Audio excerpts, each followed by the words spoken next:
Hello, welcome to my YouTube channel. Thank you for watching and make sure to hit that subscribe button. Now, this is the file that we created last time in MySQL. Just very simple, we learned how to install and load data into MySQL from a CSV file. Now, before we get started with transforming the play-by-play data, which is what we're supposed to do in this video, I just want to talk a little bit about special characters. So there is a problem in the data whenever there's a special character. For instance, in Montreal, the E is the special one with a line above it. I don't know what it's called. And that causes problems. So what you can do is you can add this code right here, and it does load the data with the special characters into the database. However, in our data, is in the players table, there seems to be a problem even before creating the CSV files. So the problem is not getting the data from the CSV files correctly into MySQL, but the problem is before that transforming the data from the Excel data model and into the CSV files. There seems to be some mistake there, so that the special characters aren't included in the CSV file. So in that case, this line here won't work. So I've decided just to remove all the special characters. This is especially if people are going to work with this data later on. It's just easier not to have special characters because they will cause problems in certain programs along the way. So it's just easier just to use the English letters. So we'll just delete this one, and then we'll change the names directly in the Excel workbook. So I've opened just the Excel workbook that we created in video number 3. And then we'll change it all in here, and then I will put this workbook in the description below, so you can always get the updated version of this. Okay, so this is what we built in video number 3. So we'll just open here, and you can see a lot of functions and so on. Now, the first thing we need to do is we need to make sure the players are loaded into the data model.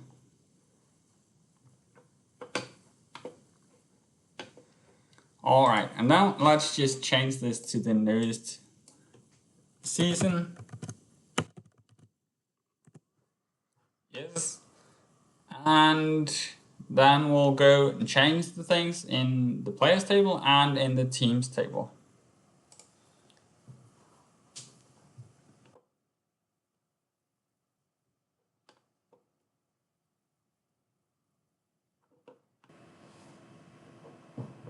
Okay, so here's the players table with the players player names, and just to illustrate the problem, we can try and search for Tim Stützle, for instance, and you can see the special character here, and it causes problems when we transform this into a CSV file. Not quite sure why there's a problem, because it should be okay, but it's not. And I think it's better just to remove this and just make it into a normal U, because otherwise you're going to experience problems again and again, especially when working in Excel. So if you want to, what should I say? So if you want to share your work, it's just easier to transform the characters into normal English characters. Okay, so you can see there's a problem with Stützle, there's a problem with Alex Barry-Bolay, and there's even Lafreniere is apparently this is a different E. So there are two different E's that we need to fix. And then you got Hakanper, I think. Yeah. And I actually think that's about it. So those 4 letters we need to change. I don't think there's any of these now. Yeah, so those are the 4 we need to change. Maybe if you take more players from previous years, you have to change more. But for now, we'll just change those 4. And you could build a function that does all of it at once, but in this video we're just going to change it 1 letter at a time. So this is easy to do. So we just go replace values, and we're going to say change this one into a normal U. So now you can see Stützle is no longer there, and it's just a normal U. So then we'll do the same for the others. Replace values, E into a normal E.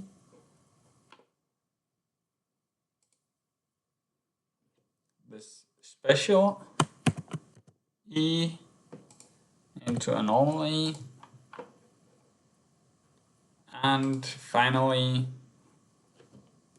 the Hakanpa A into a normal A. So now I think we changed all of it. And all the names are normal.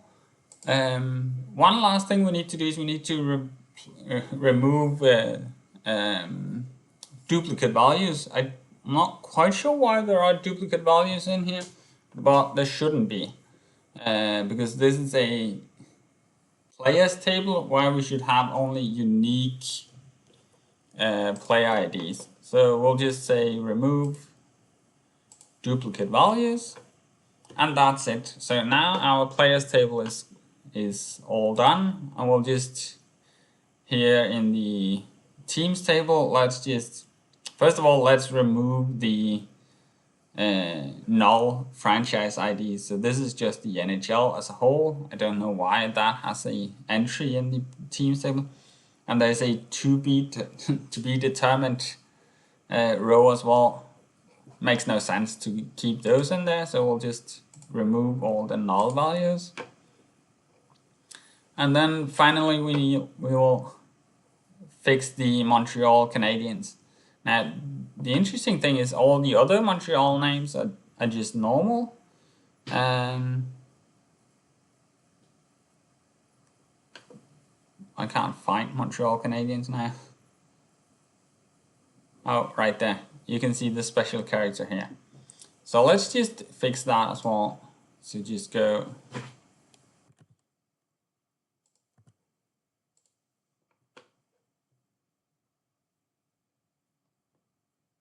so now it's fixed, and we have our teams table and players table correct. So let's just load these.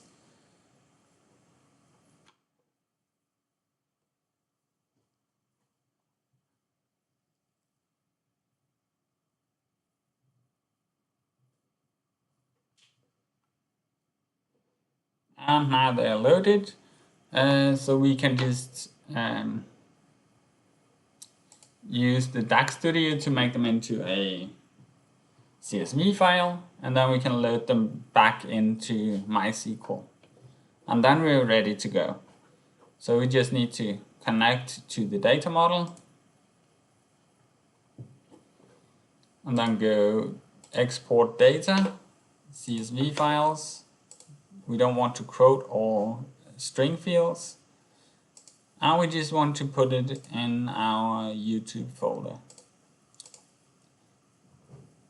Then hit next, and then we're only interested in the players table and the teams table. Now there are already a players table, a players CSV file and a teams CSV file in that folder, But when you do it this way, it will simply overwrite that file. So we'll just hit export, and that's it. So now we can close DAX Studio. I'll save this file with the updated players and teams table and put it in the description below. But for now, let's just go back to our MySQL workbench. Okay, so now let's just truncate our players table. This means that it's completely empty, so there's nothing in here except for the columns. And now we can load the data. We did this the last time as well. So let's just try and load it, and everything should work. And now we can try and see it here, and there are no duplicate values now, and we can see Alex Barry-Bollet is correct. So everything is working as it's supposed to. Then we'll just do the same for the teams table. So let's just start off by truncating the teams table. Yeah, we can just watch this, see what's in it, and there's nothing there, of course. And then we'll just load the data from the teams file into our teams table. Hit run, and it looks correct. So now we have a list of all the teams that has ever played in the NHL, including Utah Hockey Club, by the way. Okay, so this table right here we created in the last video just to remove duplicate values. We did that using a group by function. But we don't really need to have this table anymore because we already removed the duplicate values in Power Query. So let's just start off by dropping that table. You can do that either by just right-clicking, say drop table, or you can write the script for it. So it's just drop table players 2. So now when it's players 2. So now you can see it worked, and if we update this one, oh, it's already updated. It's all done now. Actually, I can see that I created these two as well. Let's just drop these because this is what we want to build today. So let's just drop these two, and then we'll get starting on building those. Okay, so far so good. When this video is all done, I will save this script and put it in the description below. It will be a SQL text file that you can open directly in MySQL Workbench, or you can even just open it in Notepad or something like that, and then it will show all the code used to transform the data. But as I said, in this video we want to work with the play-by-play data. So let's just start off by seeing what kind of data we have in the play-by-play data. So we'll select everything from play-by-play, and that's it. So let's just try and run this, and it shows the first 50,000 rows. We could show everything, but 50,000 is okay for now.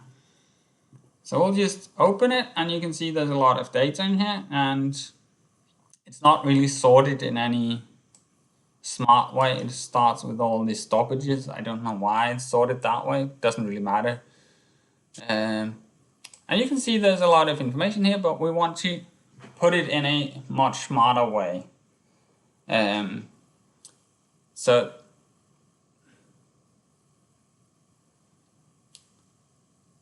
the first thing we want to do is we want to combine this data with some of the data that we have in the other tables over here. So for instance, it could be nice to have the home team and away team. We don't have that directly here. but we do have that in our schedule table. It would also be nice to have a game date directly in our play-by-play data. We don't have that, but again, if we join our play-by-play data with the schedule data, then we can find it. And also, it would be nice to have like there's a team ID in here. I think I may, yeah, event owner team ID.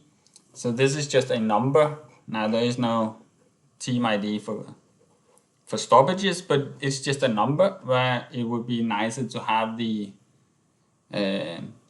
team name or the try code of the team. So for Montreal, it would be MTL instead of just having a number.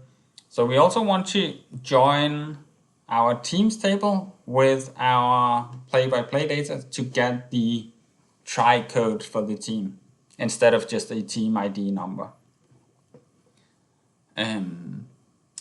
So those will be the first two things we want to do. We want to create a left join with our schedule table and our teams table. So how do we do that? Well, it's quite easy to do in MySQL. So we'll just say left join,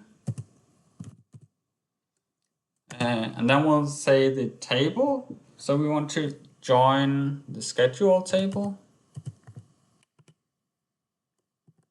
And then we'll say what will we join them on, and we obviously want to join it on the game ID. So that for every game ID, it looks up that game in the schedule. So we would say game ID from the play-by-play table should be equal to the game ID from the schedule table. Now, if you want to have it this way, you have to write play-by-play game ID equals to schedule dot game ID. But what you would usually do is you would rename this, so we could say as P for play-by-play and as S for schedule. This way you only have to write P.GameID equals to S.GameID. So if we just run this, we'll see that it should work.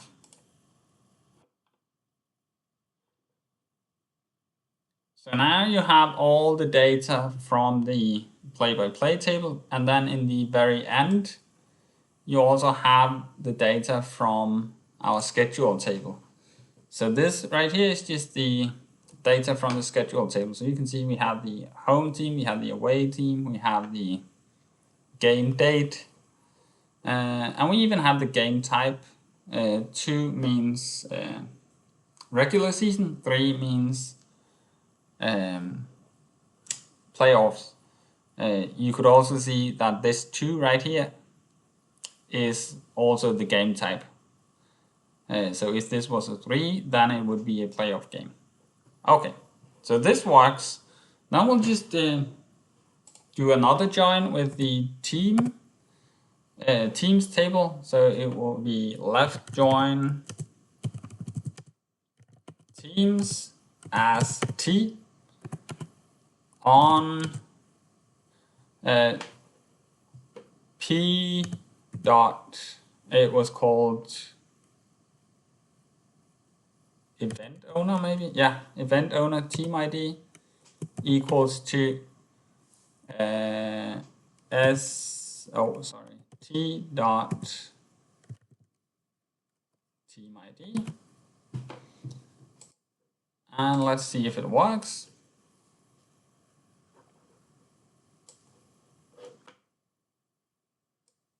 So now you can see it's just null values here, and that's because there is no event owner team ID for the stoppages. So what we could do is we could just sort the data just to make it a bit more obvious what's going on. So we could say order by, so this just sorts the data. Let's order it by game ID, and there's a column called sort order. So let's use that one. And now let's run it. So it takes, oh, and this is a good mistake to see. So now we're sorting by game ID, but we have multiple game IDs in here because there's both a game ID from the play-by-play table and a game ID from the schedule table. Now they should be exactly the same, but MySQL doesn't know which one to sort by. So we'll just have to specify that it's the one from the play-by-play table. Now in this case it doesn't matter at all because it's the same, but let's just put in the play-by-play game ID for now. And now it should work. And you can see it takes a little bit longer because now it has to sort, I think there's 500,000 rows in here, and it has to sort it before it can show it. So now all the data comes in the correct order. So this is the first event of the first game, and it's a period starter, obviously. So you can see now we are already getting things a lot neater. Now, a few things we need to do now is, so we need to clean things just a little bit. So this game date right here is not very clean because you have the time, but there is no time, so it just says 0, 0, 0, 0. So we would want to have just the first 10 characters of the game date. So we can do that by saying left. We can use the left function and say we want to take the left of the game date, and we want to take the first 10 characters. And then we'll rename this. Now we can't call it game date because game date is already taken from the star over here because it takes everything from all three tables. So let's just call it game date 2 for now. We could just run it just to make sure that it works. But it should work. There should be no problems. So let's go all the way to the end. And you can see now it looks correct. This is a game date that looks like it should, instead of this one. So obviously we don't want to have both, but we'll fix that in the end. So that's it. Here in the teams table, I think I'd like to, first of all, I want to call this event team because that's what it is. But I also want to, instead of having null values, I want to have just blank values. So yeah, we could put that in now. So we could say the function that you use to do that is called call. Yeah, something like that. I don't know what it means really, but, and then we'll say team, and then we'll say we'll replace all null values with blanks.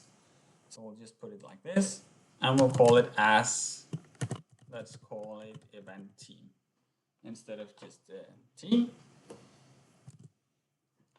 Okay. So what else do we want? Well, we want to have,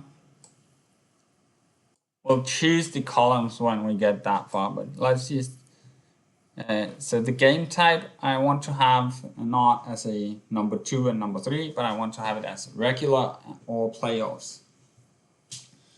So let's say, so in order to do that, we need to create what in Excel or in most other languages, you create a if function. So if it's 2, then it's regular. If it's 3, then it's playoffs. But in this case, we want to, but in SQL, you have to create a case function. So what you do is you write case, that's not how you spell it, case, and then you say when instead of if. So when game type equals 2, then it should be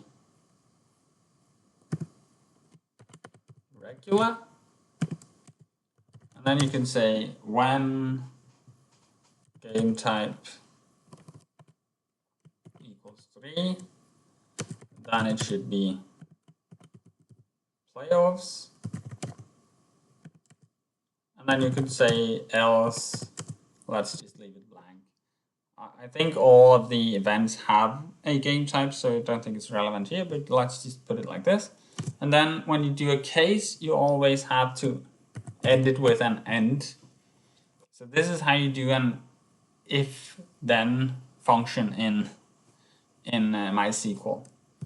And then if you just leave it like this, the name of the column will be all of this. We don't want that, so we need to just say as, and we could call this one season stage. A comma, and then we can add new columns that we want. Now, the next thing we want to change is we want to have instead of having the time in period, we want to have a game time. And instead of having it as a text, we want to have it as an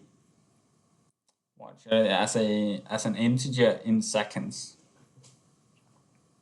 So in order to do that, we need to take the first 2 characters here and multiply by 60 plus the last 2 characters plus the period times 1200 minus 1200 because there's 1200 seconds in a period. So this way it starts the second period at 1200 seconds. So this makes sense. So we'll just write it up. It's not that complicated. So we'll just say left, and it was called time and period. And we want to take the first 2. And even though this is a text, you can multiply, it will understand it. So you can just say times 60 plus, and then we'll take use the right function to get the last 2 digits and the last 2 characters. So we'll say write time in period, comma 2, and then we'll say plus period times 1200 minus 1200 because we want the first period to start at 0. And this should work, so we'll call this one game time. So we can just try and run it now and see if everything is working correctly.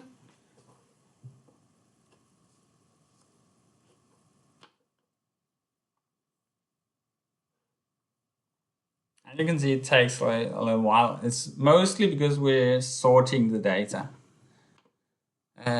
So we still have the time and period column. We'll remove that later on.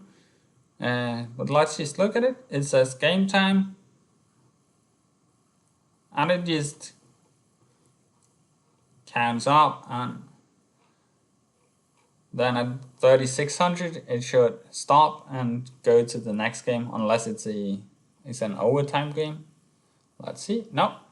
And then the new game starts. So it seems to be working, and the season stage seems to be working. The event team seems to be working. So everything is good so far. Okay. So what else do we want to do? Well, we do have a lot of player IDs in here. So this one is from the losing player ID taking the face off. This is from the winning player ID taking the face off. This is the heading player. This is the headee player. This is just a player ID. This is for giveaways and takeaways. This is the shooting player ID. Well, we want to put all of these in just 3 different columns. So we will have one called player 1, player 2, player 3. And this makes it a lot easier to interpret the data.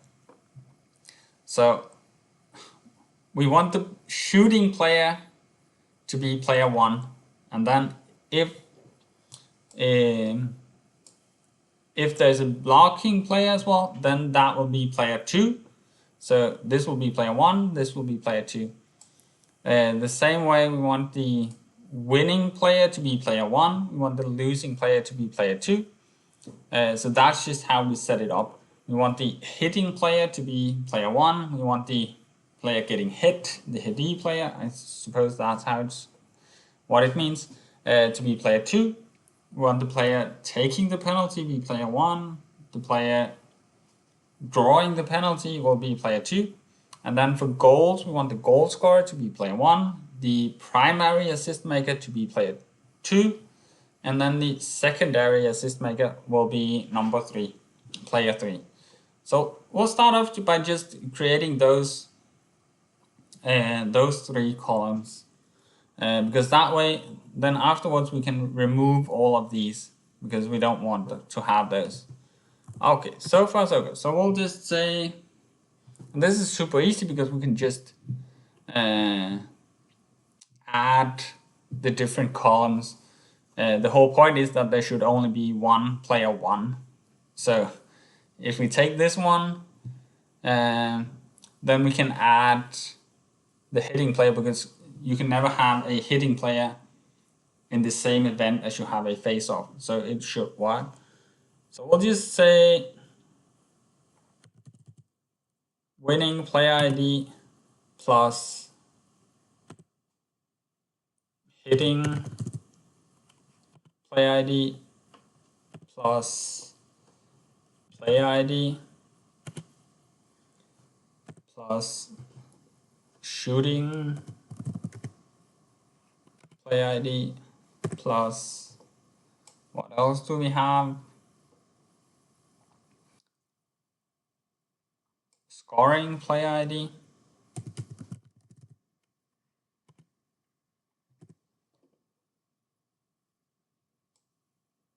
plus committed by player ID. So that's the player taking the penalty.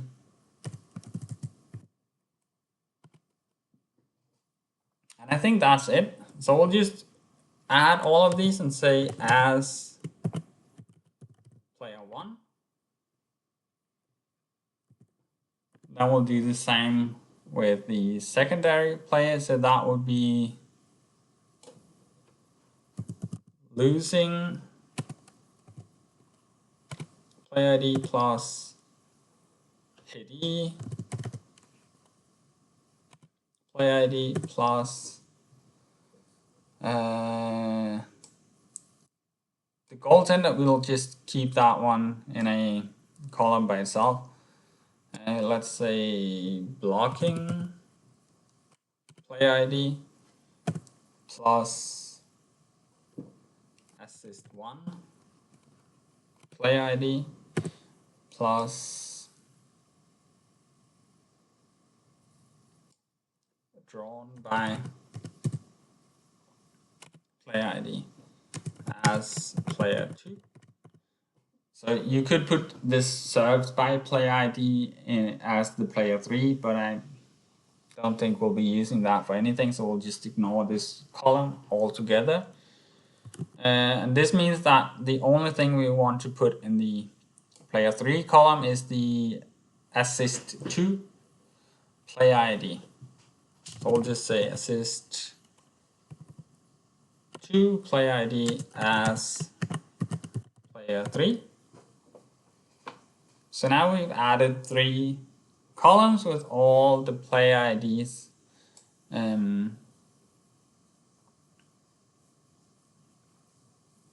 and that's it. We could just change the goalie and net ID. Let's just change the name of that as goalie. Now this one counts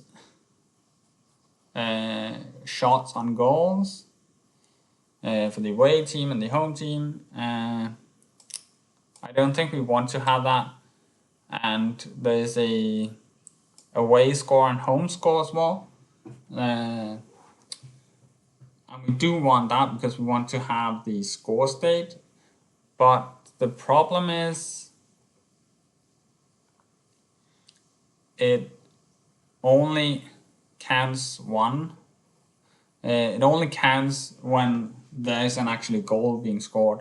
We want to have it filled out all the way, so we'll just calculate this one differently. So we'll just ignore these two as well in the beginning. Now, the assist to player total is actually a column where it takes how many goals has this player scored in the season. Could be interesting, but I don't think we want to have all of these totals in here. It's just a bit more confusing, I think. So we'll just leave those ones out as well. And then you have information about penalties. Oh, that's actually a penalty shot. Not that there are many of those. So what else do we want to clean up here at first? I think this is about it, actually. We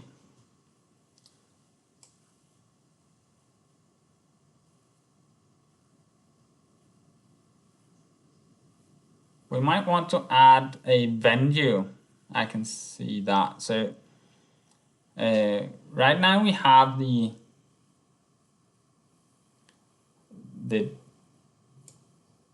team here, the away team and the home team, and we have the event team over here. So we can say if the event team equals the home team, then the venue is home. If the event team equals the away team, then the venue is away.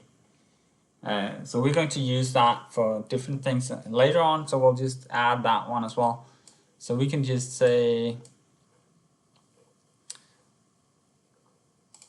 so let's add that right here. Say we need to have a case function because we're doing an if function. So if or when event team equals home team, then the value should be home. When event team equals away team, then the value should be away. Else it's just blank, and we'll call this one venue. Now this is gonna make a mistake, but we can just try and run it just to illustrate it. So event team is not in the field list. That's because we just created the event team up here. So it doesn't know that there is a column called event team just yet. So we have to take just the team column instead.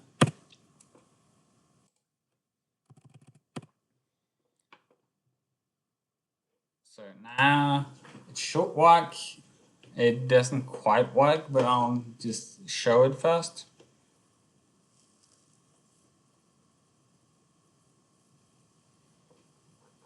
Okay, so let's just go to the end and see what's in here. So you can see the venue is just all blanks. Even though there's an event team here, there's a team here equals to the away team. So the value shouldn't be blank. It should be away. Now I'm not quite sure why this happens. I suppose there's added spaces after either this column, either these columns or this column right here. I don't quite understand why. But what we can do is we can use the left function just to take the first 3 characters, and then it will work. So we can say left team, the first 3 characters should be equal to left of the home team, the first 3 characters, and the same here, left team should be equal to left away team. 3, I forgot a 3 here. So now if we run it, it should work.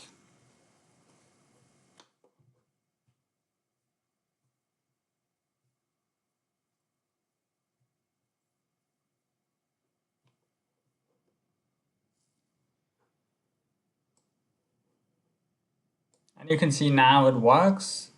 The venue is away, the venue is home, because the event team is equal to the home team. So everything seems to be working now. You can see player 3, there's nothing here. That's because it's only when there's a secondary assist. So there was one right here. So this should be a goal. I hope so.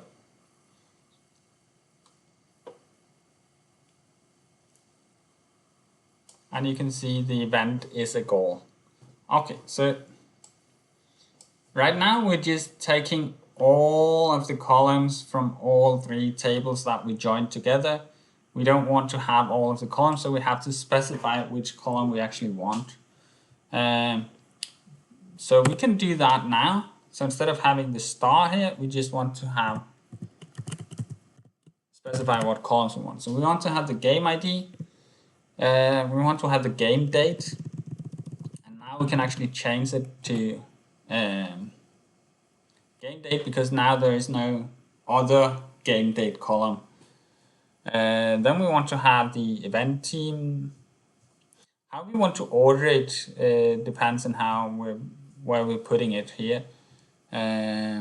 We can have event team in the beginning, that's fine. We want to have the event ID. Actually, we'll just make our own event ID, but we'll do that in the next step, so we'll just ignore that one. We do want to have the period. Now we don't want to have the time in period because we have the game time instead. We could put that one up here. So let's just do that. Then we want to have the game types as season stage, that's fine. We want to have player 1, player 2, player 3, player the goalie. Maybe we want to put in a few things before we have the players. So we still need to have the situation code. Let's put that one in. We do need to have the home team defending side. We'll use that to adjust the X and Y coordinates. Type code, let's keep that one. Not really using that for anything actually. Let's just go to the next line.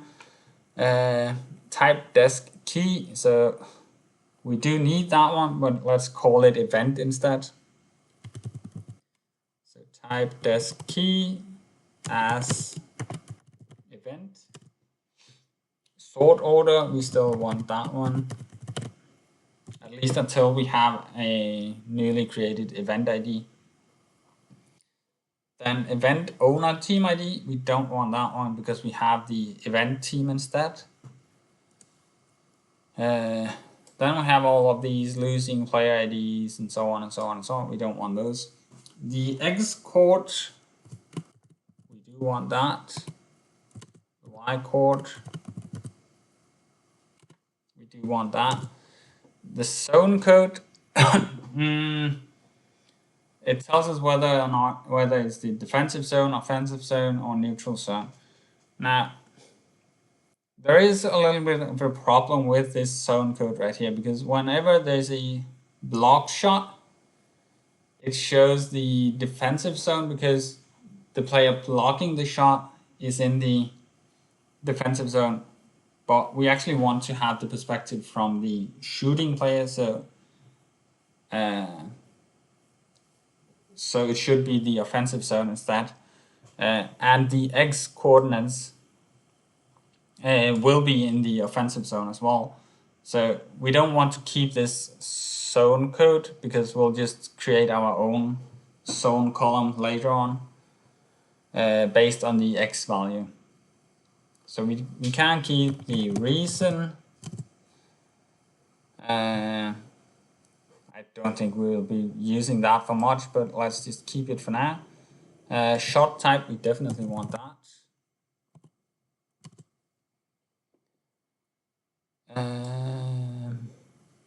What else do we want? Secondary reason, let's just ignore that one. I don't think that's super interesting. Then we have this type code 1. It just tells us if it's a minor penalty or a major penalty, but we also have the penalty type and the duration of the penalty, so I don't think we want to keep that one. But we do want to have the desk key, but let's call it penalty instead, because that's the only thing that's in here. And then we have the duration, but let's call that one penalty in minutes.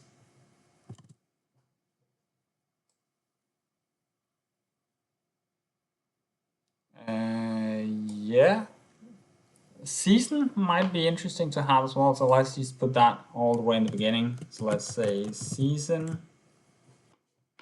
and actually let's just put this one down just to make it easier to see it all.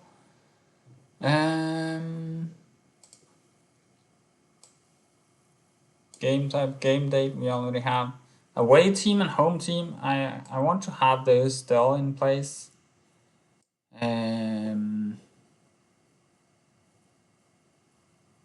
To put those all the way in the beginning actually. So let's say away team, home team,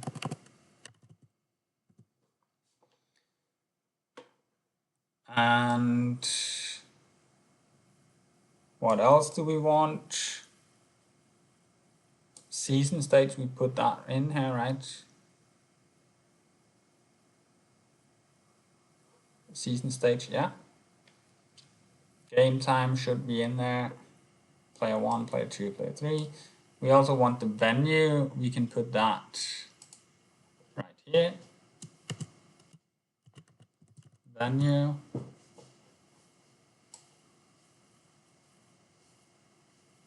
And I think we got everything now that's relevant to have. So let's just try and run it one more time.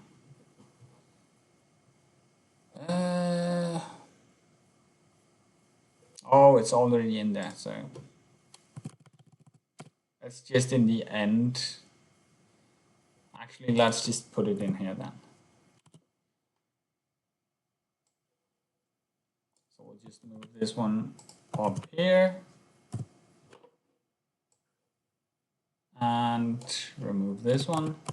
And now it will make a mistake because it ends with a comma. It can't happen, so we'll need to remove this one, and now it should work.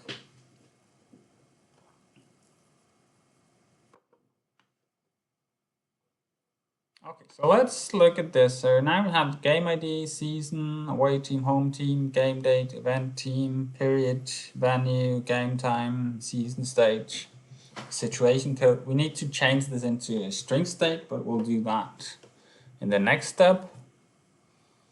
We have event, type code, and now we have all the player IDs in just 3 columns. Now, player 3 here is blank as opposed to being a 0. So just to have that consistency, we can say assist player to player ID plus 0, then it will be zeros instead. And we could actually do the same here. So why is there no goalie? Oh, it's because there are goalies here. So we'll just make them into zeros instead, just to make sure that everything is correct, or just to have a consistency in the formatting. Yeah, I think that's it for now. So we'll just there are different ways you can do this, but we want to work further with this table. So just by saying select, we're not actually changing anything in the actual tables. So what we can do is we can create a new table with the new columns and all of these things in place. And then we can work further with that table. So this is how I prefer to do it. So I like to create just temporary tables along the way. So we'll just say create, so we can call it play-by-play temp1. So this will be our first temporary table. It needs to be create table, play-by-play temp1. And then we can work with this table, and then in the end, when everything is done and we have our final table, we can just drop all of the temporary tables, if that makes sense. So now we just need to run it.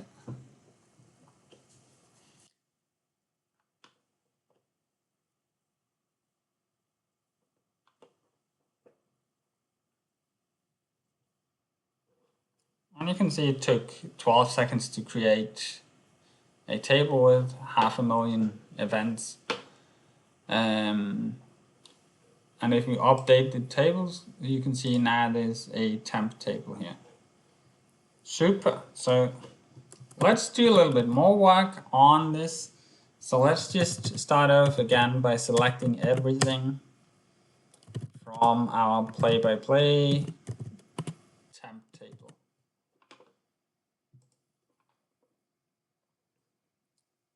So this is what we've built so far. We do need still to fix a few things along the way. So the first thing we want to do is we want to fix this situation code so it makes more sense. Now, how to interpret this? So the first number is the number of away goaltenders on the ice. So if there isn't, so if you can't have a 0 in the beginning of a number. So if there is no goaltender on the ice, then it should say 551. Then it means there are no away goaltender on the ice. Now, this one is the away number of skaters on the ice. This one is the home number of skaters on the ice. And this is the number of home goaltenders on the ice. So the first and the last should never be more than 1, obviously. Okay, so how do we change that into a string state? Well, the reason we didn't do that in the first step is because we need this value here.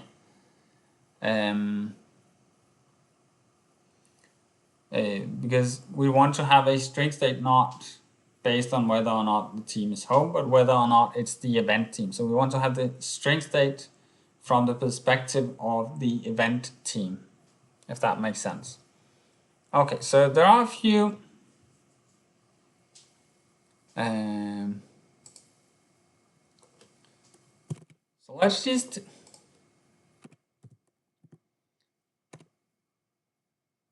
start with the obvious cases. So in general, it should be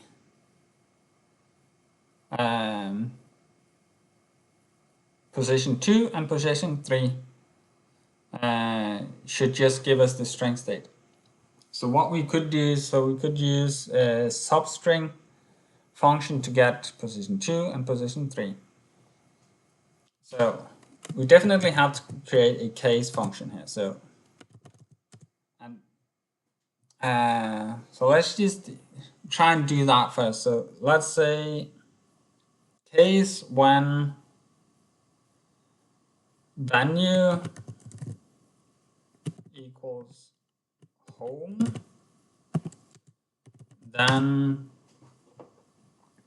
so when it's the home team, then we want to have the position 3 first. So then we'll say substring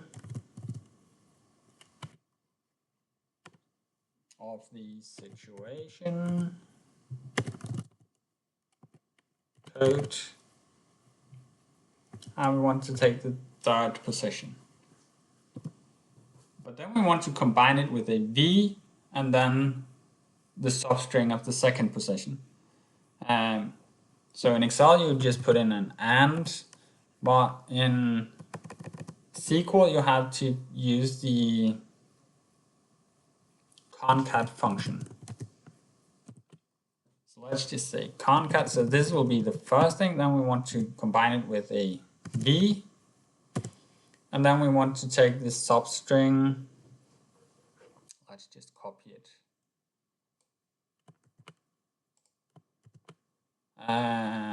But the 2nd position. Now let's say end as string state. Just to illustrate what's happening now. So let's just try and run this. And now this only works when maybe we have to use the else function. I actually don't know. No. So this clearly doesn't work.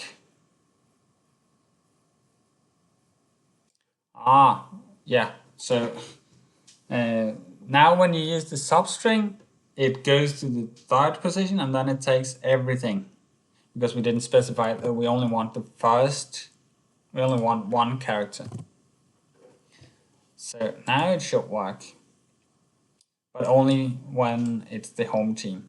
So you can see it says 5 on 5, 5 on 5, 5 on 5, 5 on 5.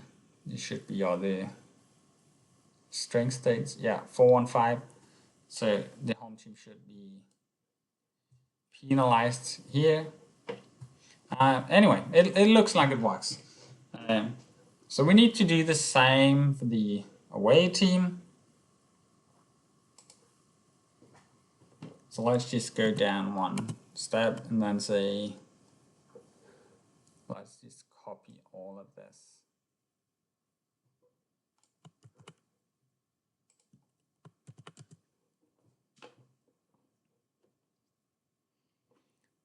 And then say when the venue is away, then we want to take the 2nd position and the 3rd position.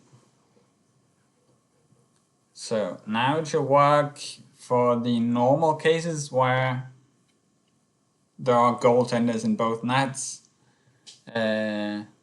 Everything should work. But we also want to ensure that the special cases work.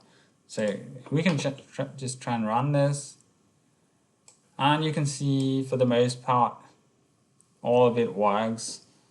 You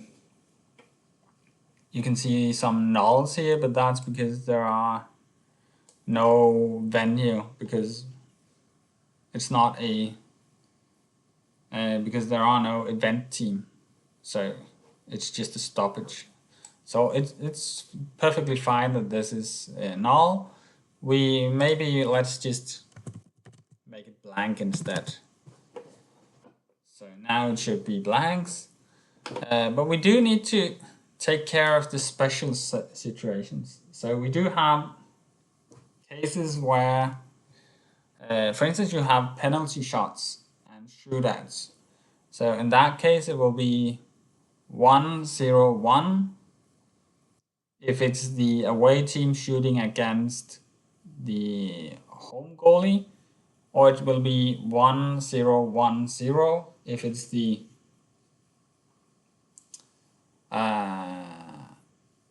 home team shooting against the away goalie. So we need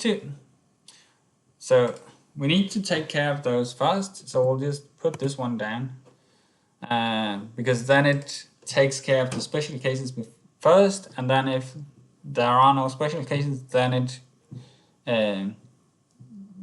it executes this code right down here. So the whens, it matters about the chronological order of the whens in a case function. Okay, so let's say when we have to specify whether the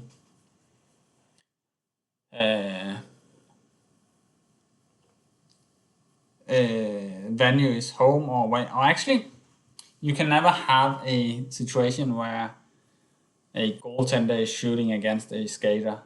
So we don't actually have to specify the event because it should be obvious. I hope it will make sense once we write it out. So when situation code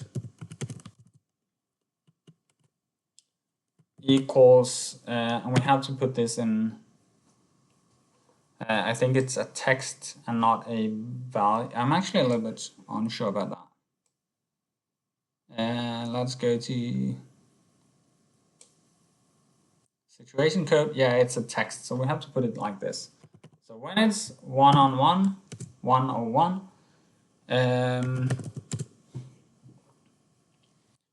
then it must be the away team shooting on the home team. So it must, by definition, be a 1-on-0. Okay, and actually, we can just write in an OR here and say if situation code equals 1010, it also has to be a 1-on-0. So these two situations can't happen in other places than a penalty shot or shootout. So it has to be a 1-on-0.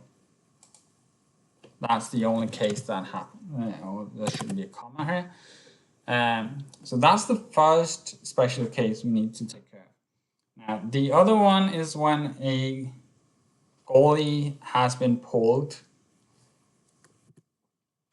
So let's just try and see here. So when the situation code, so if the away goalie has been pulled, then the length of the situation code should be 3. We know this by definition. Because then there will be a 0 here, and that will just be gone because this has been a number at some point. So we need to just say, so when length of situation code equals 3 and venue equals home, then so I prefer to have it as, and so instead of specifying how many skaters are on the ice, I specify that it's either against an empty net or or it's an empty net for or an empty net against, depending on who pulled the goalie.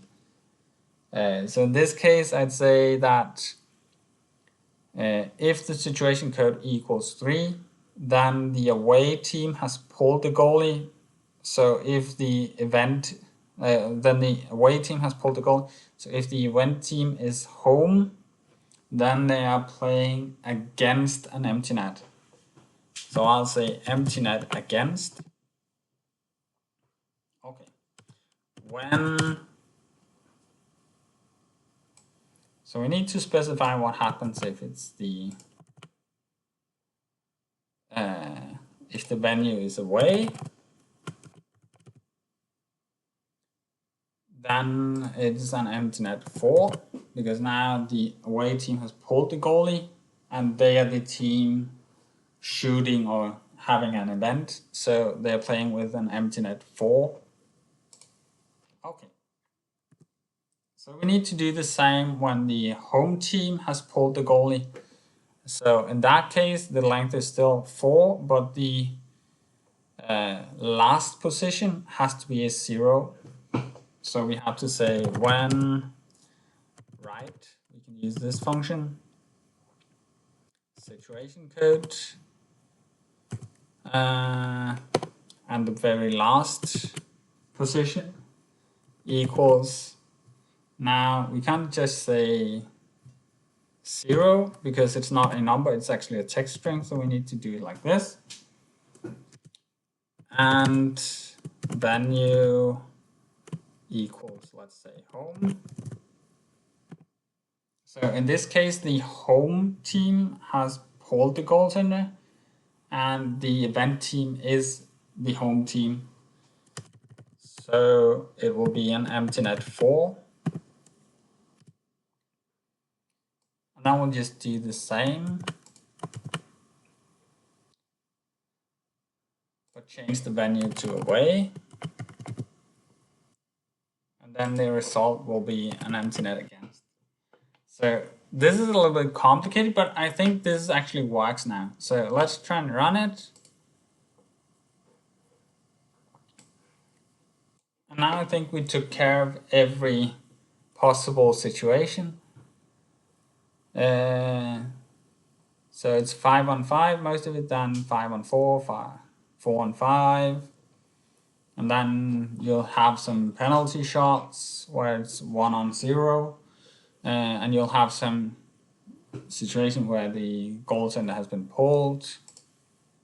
So you can see here it's empty net 4. There's a lot of them because we have 50,000 rows.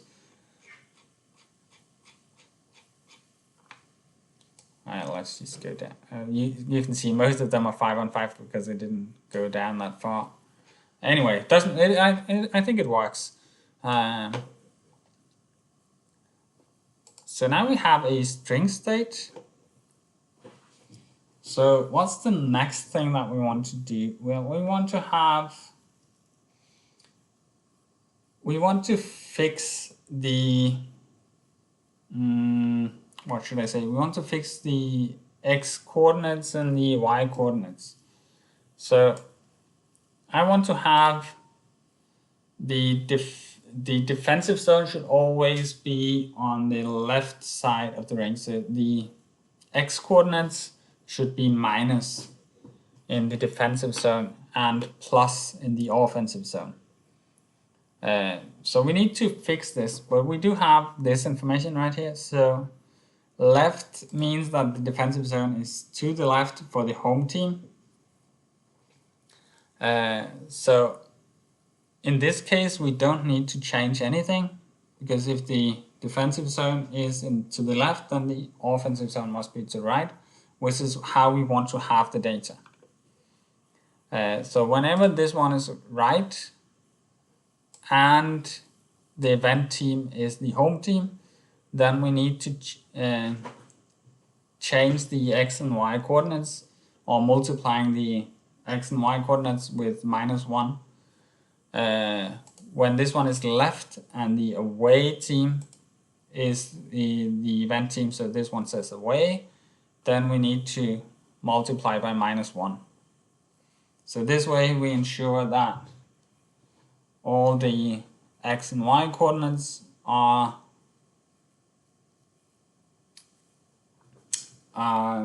put the same way based from the perspective of the event team. So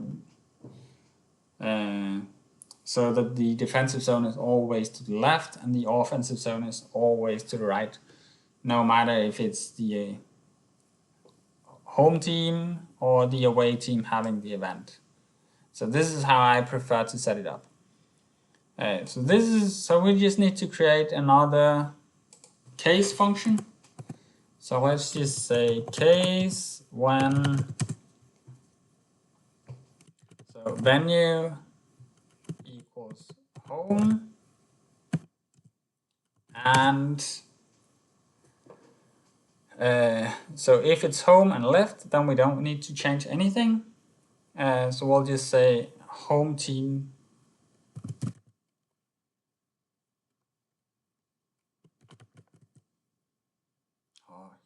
defending side equals right.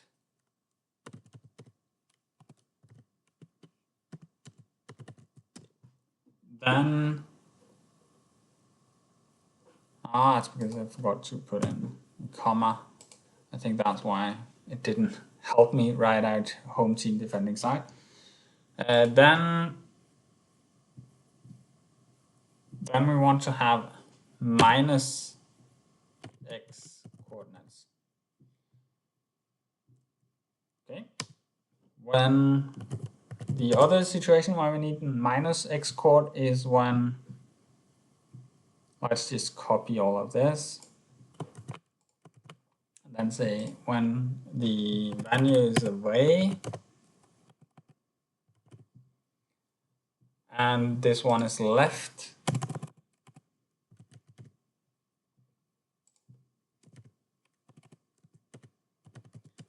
then it should also be x minus x coord, else it should be just x coord. So in all other situations we're not changing the x coordinates, and we'll just end this case and say as x.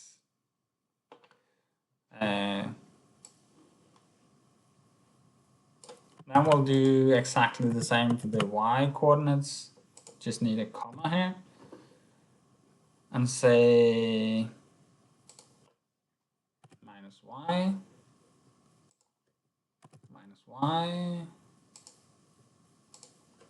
minus y, just y, and done. We'll see this should work. So then there's a minus before the 0, it doesn't really matter. So you can see here it changed the coordinates, and it did that because the home team defending side was left and it was the away team. So in that case you need to change the coordinates. So I think this should work. Now we can also, so now we have an x coordinate that we can use to calculate this zone or determine this zone.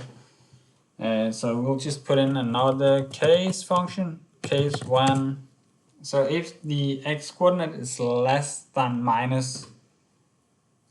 or equal to minus 25, then it's in the defensive zone. So we'll say when x, oh, we can't do that just yet because we haven't defined the x and y just yet. So we need to do that in the next table, actually. Okay, so the last thing we want to do in this situation is we want to create columns with goals, shots, Fenwigs, and courses. So this will help us along the way. I prefer to put it up this way. So we want to just add a few case functions here. So case when event equals goal, then it should be 1, else it should be 0, and as goal. So basically this is just a column that determines whether or not there's a goal. If it's a goal, then it's a 1, otherwise it's a 0. So we want to do the same for all shots on net, all Fenwigs, and all Corsi. So let's just copy this one.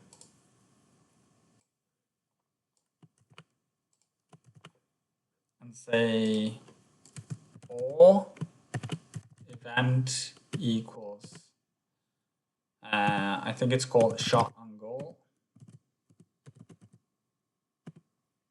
Then it's a 1, or else it's a 0, and then we need to rename this to shot. Then let's just copy this one and say or event equals missed shot. And then we'll call this one Fenwick.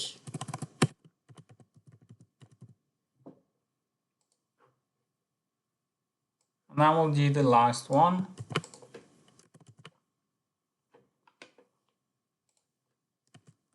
Or event equals blocked shot. And the last one is Corsi. So this is it.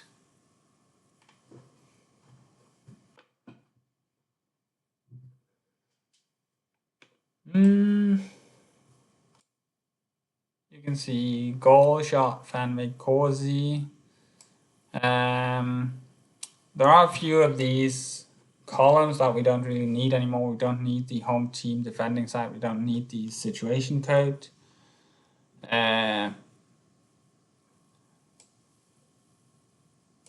But in order to remove them, we have to write out the specific columns that we actually want. So I don't really want to do that just yet.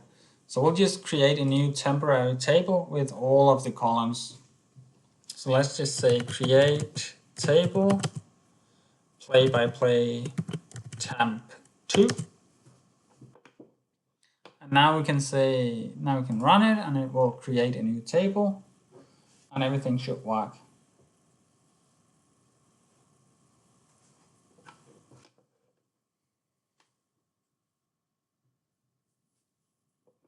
Yes, that's it. And if we hit update, you can now see the new table. So let's just do one last step. But this is the fun part. This is the this is where SQL really shows its capabilities. So let's say just start off by selecting everything from play-by-play temp2, and that's it. So now we have all of the data here that we want. So the next thing we want to do is we want to create an event ID. And to do that, we'll use a window function. So what is a window function? Well, a window function can do things like running totals, can count row numbers based on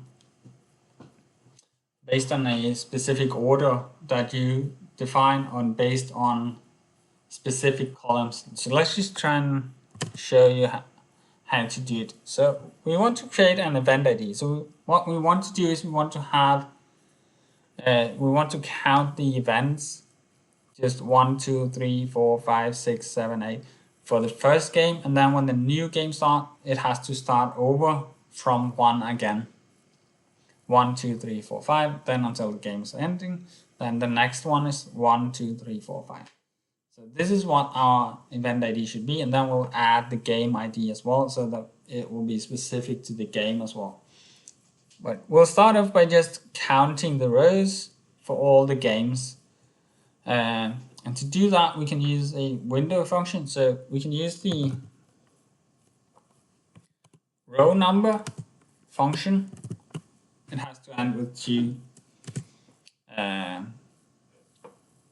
parentheses. So if we just put it in like this, it would just count all of the rows all the way down. It wouldn't restart the count at every new game. So what we can do is we can use the over function, and then we need to do the partition by. And then we need to partition by game ID. So now it counts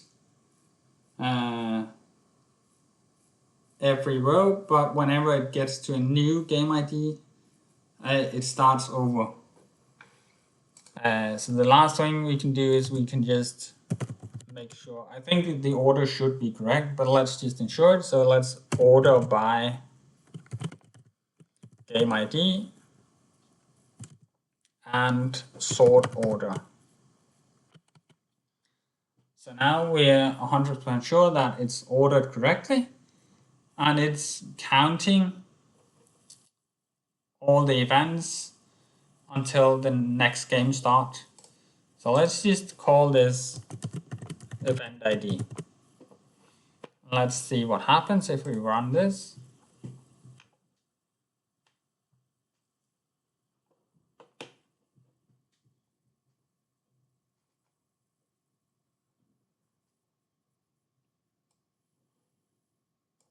Okay, so you can see it counts and counts and counts and counts and counts and counts and counts and counts. And then at some point it should start over when the first game is finished. You can see it happened here. So this should be the first game, this should be the second game. So let's just see game ID 1, game ID 2. So it works. And this is a very the window functions in general are very powerful, I'd say. It does require a bit more work on the computer, by the computer, so things will start to get a little bit slower in terms of doing the calculations. But these are very powerful all in all. Okay, so the next thing we can do is, well, we talked about it in the previous one, but we want to also just create a column with this zone. So we can do that now. So that's just a simple case function. So it will be case when the x value, because now we can use the x value. We couldn't do that in the previous table because we hadn't created the table just yet. So now we can use, say, case when x is less than or equal to minus 25. Then the zone should be, let's just say, defensive zone. When x is larger than minus 25 and x is smaller than 25, then it should be neutral zone. When x is larger than or equal to 25, so I'm including the blue line as the zones. So when x is larger than or equal to 25, then it should be the offensive zone. Else, let's just put it blank and this and say as zone. Okay, so now we have an event ID. Actually, let's just put this one down here. So we actually don't want to have this as our event ID, because now we'll have multiple event IDs that's number 1, because for every game that starts there's a number 1 event ID. So we want to include the game ID in the event ID. So what we can do is we can say game ID. And now I accidentally remove the row number function.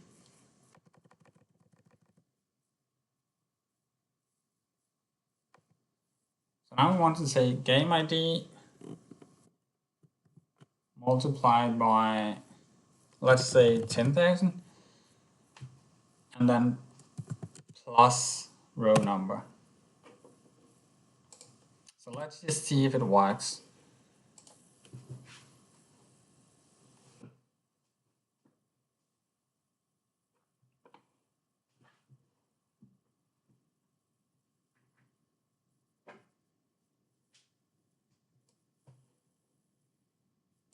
So you can see now the event ID starts with the game ID, and then it counts 1, 2, 3, 4, 5, 6, 7, 8, and so on and so on. So this means that the event ID is now unique to the specific event, and you can extract the game ID from the event ID. So this is perfect. This is what we want. So now we have the zone. So the last two things we want to do in this video is we want to prepare the data for our XG modeling. So let's just start off by getting the score state. So this is a little bit complicated. It's absolutely, it is, but we can do this using the window functions. So the whole point is you can use window functions to aggregate data. So you can cumulate, you can create running totals. So let's just show you first how you can do this. So you can use the sum function. So let's say sum, and we created our goal column. So what we want to say is we want to sum the number of goals, but we want to do it over partition by, and then we can say game ID, and we can still just make sure that the order is correct. So let's order it by game ID and sort order. So what this should do is it should sum all of the goals being scored in that game. So we could call this as total score. Okay, so let's just try and do this first, see what happens. Again, we're starting to put a bit more pressure on the computer. It's doing a lot of calculations. So this will take just a few more seconds.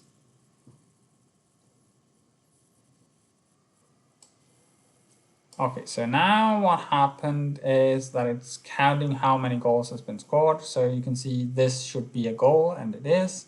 And then from there on, it counts, it says 1 until the next goal is scored. And then when a new game starts, it starts from 0 again because we're partitioning by game ID. Okay, so far so good. Then we can do the same, but based on the specific team. So instead of just partitioning by game ID, we also want to partition by venue. So now it counts how many goals has the home team scored and creates a running total based on that. And then it counts how many goals has the away team scored. So we'll just call this one score. And just to illustrate what it is, we can run it.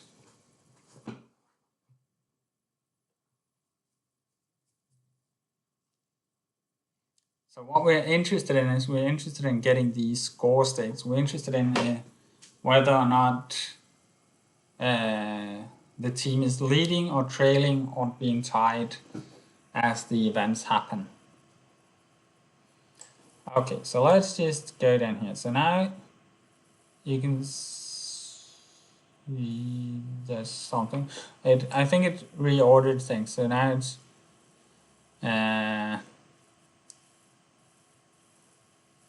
you can see it comes as stoppages only. I don't know why that is. So we just need to say order by game ID, comma, sort order. Otherwise it's difficult to illustrate my point. So let's try and run it one more time.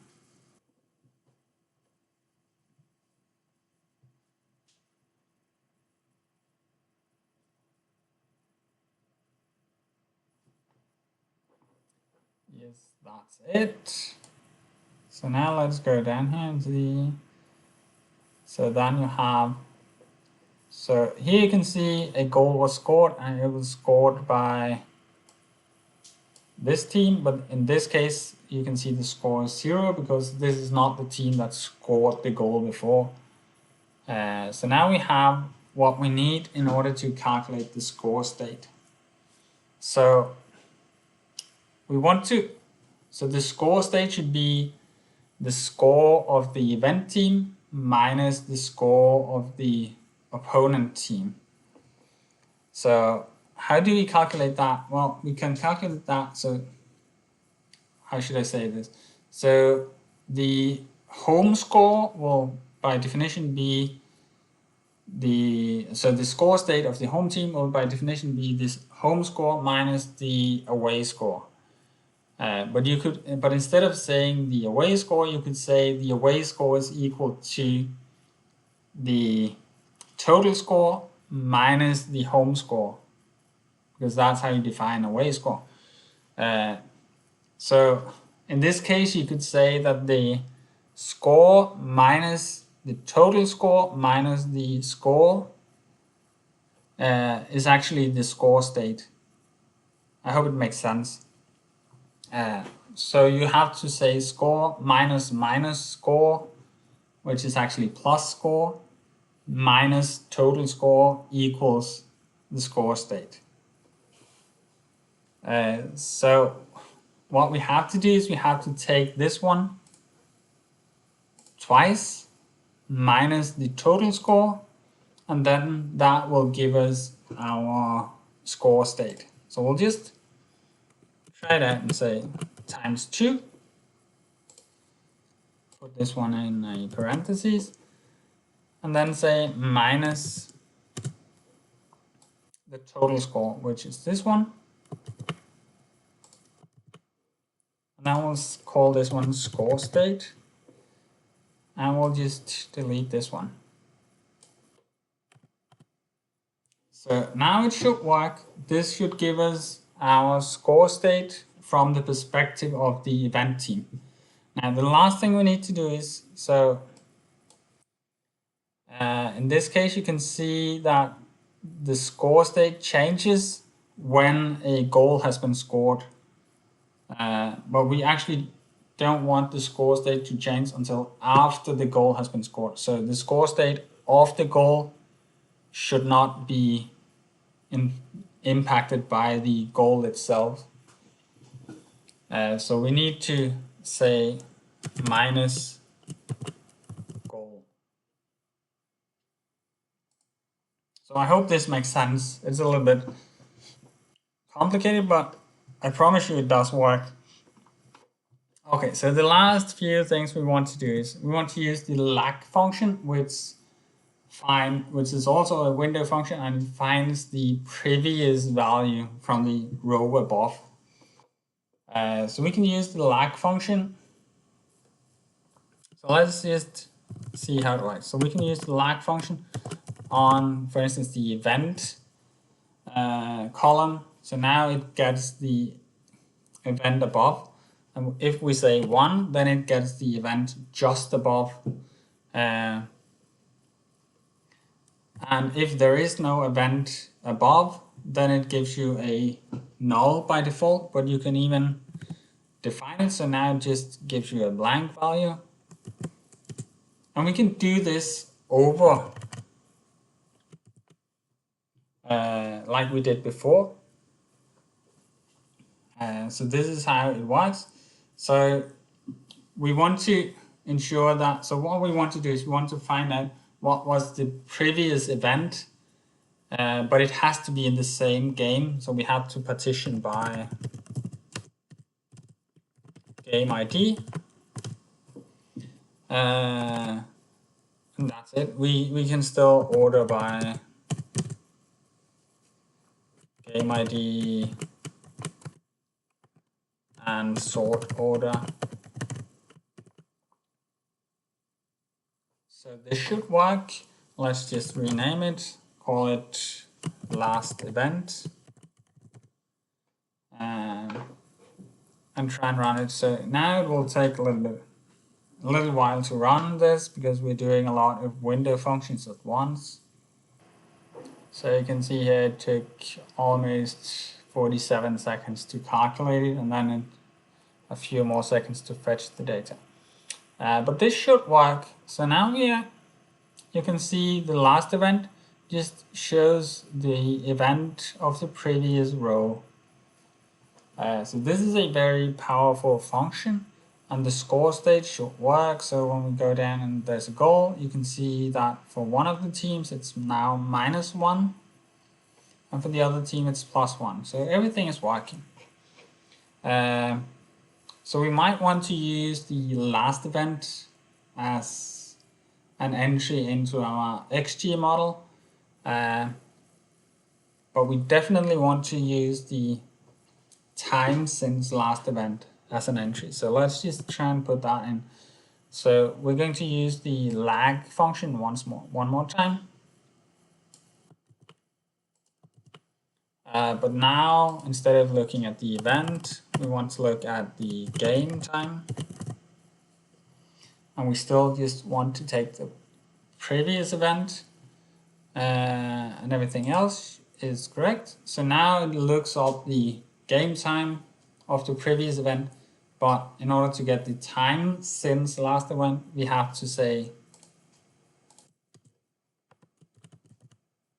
game time minus the game time of the previous event. So we can say this is time since last event.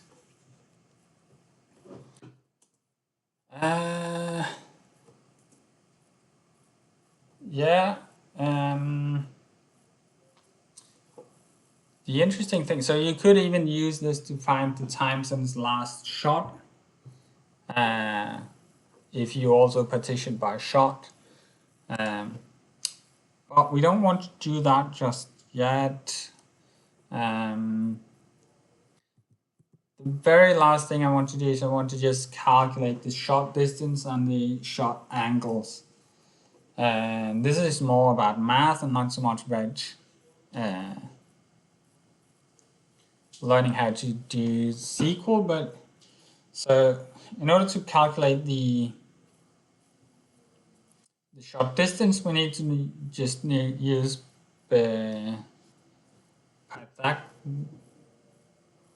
Pythagoras, whatever he's called in English. Take was in Danish. But let's just calculate it. So we'll just use a case function because we don't want to calculate shot distance on shots that are not shots, on events that are not shots. And we don't want to calculate shot distance on block shots because we don't have the location of the shot, but we have the location of the block. So let's just say that Fenwick has to be equal to 1, and then we'll calculate the shot distance. So the shot distance is, so the position of the goal is 89,0 because the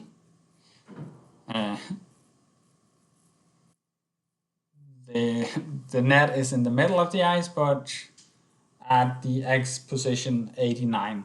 So that's the goal line. Okay, so we know that. So we need to just calculate the distance, the difference between 89 and X, and the difference, and then Y, and then we need to take the second power, and then we need to take the square of the sum of those two. That's just how Pythagoras works. So it's relatively simple. So it's just, so we need to use the power function, and it has to be X minus 81, and it has to be the second power. Then we need to plus power of Y, and because the net is at Y equals 0, so we don't need to minus anything, but it still has to be the second power. And then we'll just put it all in a third power function. So it's this one plus this one, comma, and then it's half because we want to take the square. So I think this should work. And this is only when the Fenwick is equal to 1, else we could say 0, or we can just say blank, I think. And that's it as shot distance. Okay, so we'll just calculate the last one thing as well. So that's calculating the shot angle. This is a bit more mathematical, complicated, but I looked it up and found the correct way to do it. So it's just a case. Again, we only want to calculate shot angles on actual shots. So Fenwick has to be equal to 1. And then we need to use the a tan 2 function, and it has to be the y coordinates as the first number, and then it has to be 89 minus x as the second entry.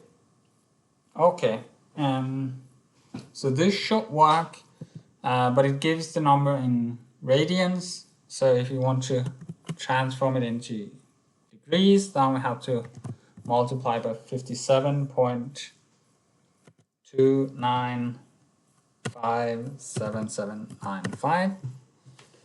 And then you can argue that, do we really care if the angle is positive or negative, or do we just want to look at the angle as a number? So it doesn't matter if it's from the left side or right side of the ice. So let's just put it all in an absolute function. So this should work, I think. And else, let's leave it blank and as shot angle. So let's try and run it all one more time.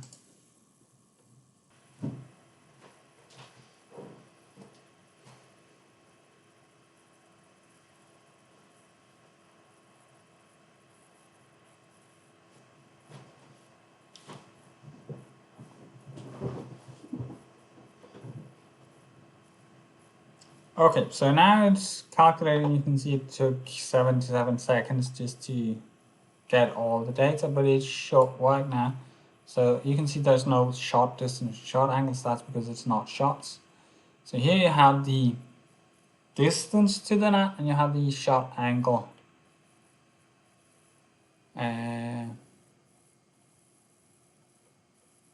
Yeah, so this is it. So you can see this should be pretty close to 0 in the y value because it's only 1 degree shot. And you can see it's y equals -1. So I think it all works. And this is already a very long video, so I think we'll end it here. So we'll just end off by creating a table. We could call it play-by-play adjusted or something like that. And then we'll end the video here, and I will put all the scripts under the video in the description, so you don't have to write it all yourself if you want to recreate this. So let's just end it by saying create table. Let's call it play-by-play adjusted.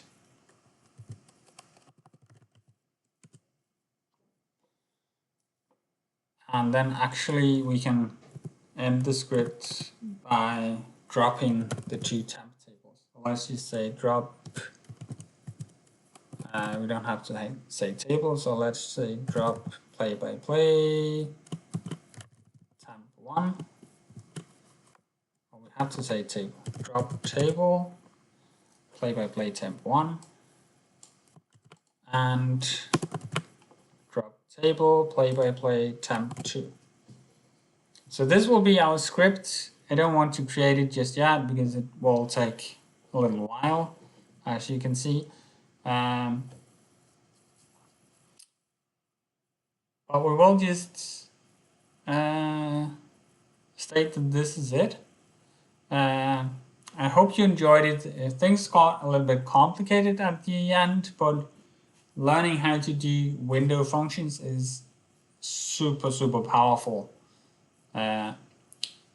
So I'll put the scripts in the description in the video, and I hope you will enjoy it, and I hope you will subscribe to my channel. So goodbye.